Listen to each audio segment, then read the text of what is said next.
Okay, got her all buttoned up, knobs back in. Looks like the cat approves, somewhat, as much as cats can. One of them. I don't really have a good. Hello, kitty. That's right. I don't really have a good tape pre-recorded or otherwise sitting handy. I have. Oops. Hush. Some tapes here. One of them is pre-recorded, but I was looking at it. It turns out the pressure pad in it's come off its moorings, so that kind of play. This tape is blank. I think this has some recordings of this. I had made some stuff outside. Yes, I know. She wants to go outside. It is a nice day. It's the warmest day we've had this spring so far. In fact, it's a little bit much. She's was to go from 50 degrees to, what, 80 or something? Time to put the AC on soon. So, this tape has some music on it. I don't have any speakers or anything up. The amplifier, nothing hooked up to this. Just me headphones. Yeah. Let's see. Well, it's already, is it? Yeah, it's already on. Play. I think I hear something.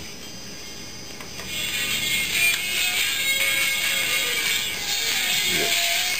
May be able to pick that up a little. Who cares?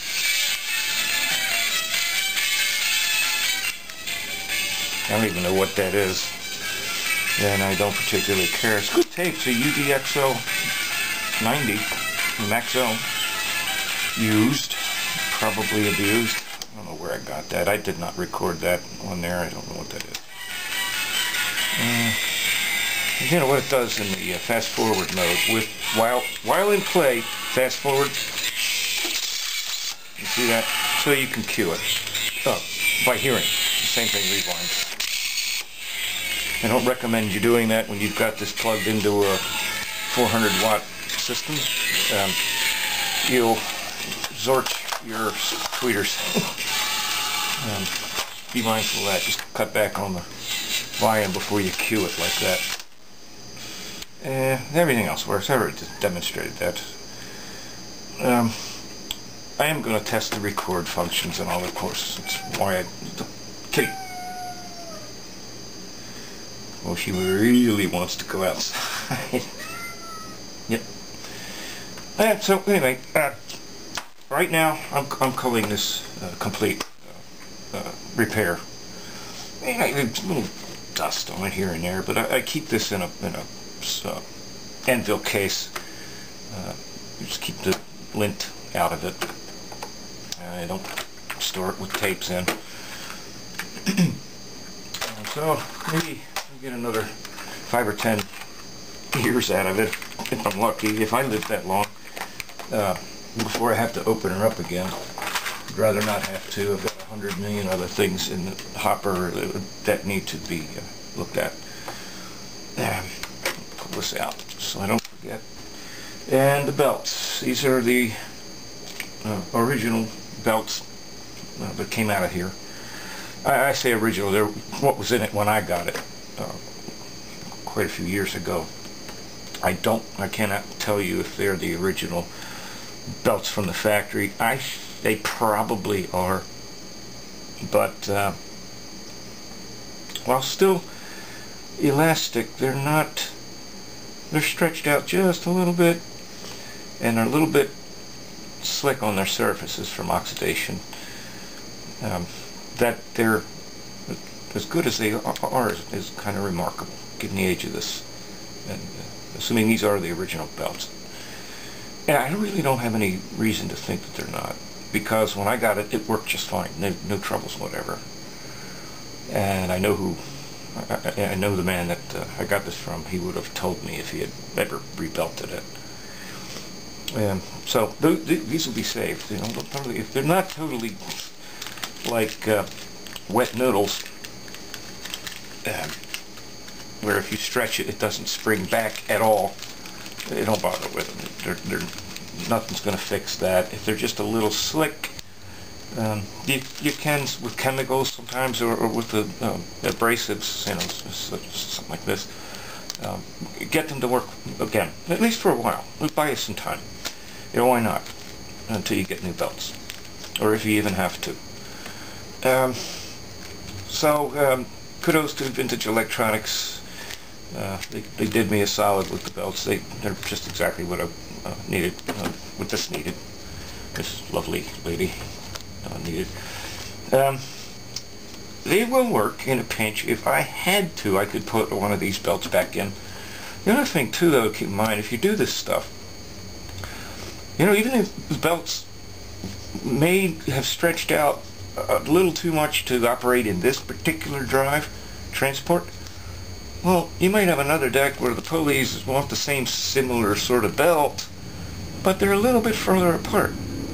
In which case, well, one of these might fit on there and buy you some time till you get around to finding belts, if you can, to replace the originals and replace the replacements. So we'll see how this goes. I did this repair, just keep it lit, but I still have some plans to begin using it a bit more. I've been using digital recording methods, but there are things this can do that are much more efficient. They may be a little bit more noisy, but when you work with the same beast for a long time, you get to know what exactly to go, whereas I'm sitting there looking at a computer, it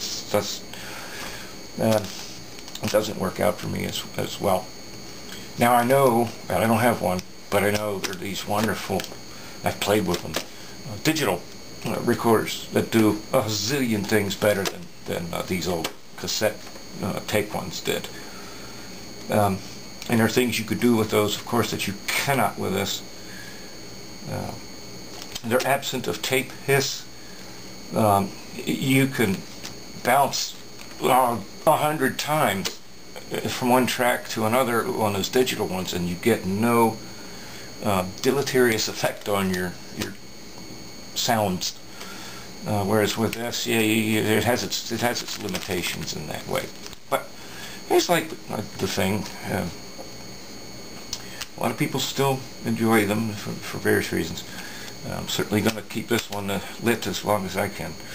So, I think, yeah, this is going to be the last bit of it on this guy, unless something breaks, or if I get a specific request, a question, maybe from someone who needs a little hint or advice,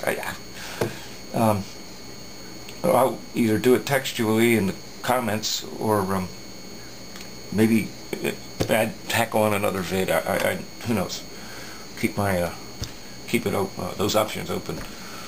So I'm gonna, for now, pack this guy up, this gal, pack her up, put all her accoutrements in to the case, and probably within a week or so I'll be using it to do some recording of some stuff. With the weather getting warmer, it's going to be very likely.